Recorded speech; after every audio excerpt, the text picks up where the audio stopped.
ভোটের ঠিক আগের দিন হঠাৎ করেই উত্তেজনা ছড়িয়ে পড়ল নীলফামারীর সৈয়দপুর বিমানবন্দরে। বিপুল পরিমাণ নগদ টাকা সহ আটক হয়েছেন ঠাকুরগাঁও জেলা জামায়াতের ইসলামীর আমির বেলাল উদ্দিন প্রধান। পুলিশ সূত্রে জানা গেছে তার কাছে পাওয়া গেছে অর্ধ কোটি টাকারও বেশি নগদ অর্থ। আজ বুধবার পৌনে 1টার দিকে বিষয়টি নিশ্চিত করেন নীলফামারীর পুলিশ সুপার শেখ জাহিদুল ইসলাম। তিনি জানান, আটক ব্যক্তি নিজেই দাবি করেছেন তার কাছে থাকা অর্থের পরিমাণ অর্ধ কোটি টাকার বেশি। তবে এখনো টাকাগুলো আনুষ্ঠানিকভাবে গণনা হয়নি, সবার উপস্থিতিতে সঠিকভাবে গণনা করা হবে।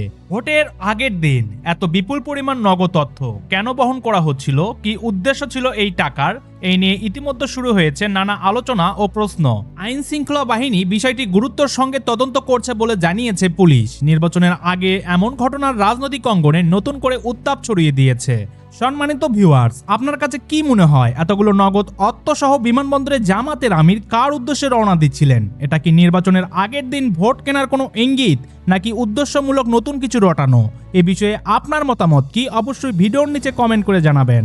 পরবর্তী ভিডিওতে আরও বিস্তারিত তথ্য জানতে অবশ্যই আমাদের চ্যানেলটি সাবস্ক্রাইব করে রাখবেন।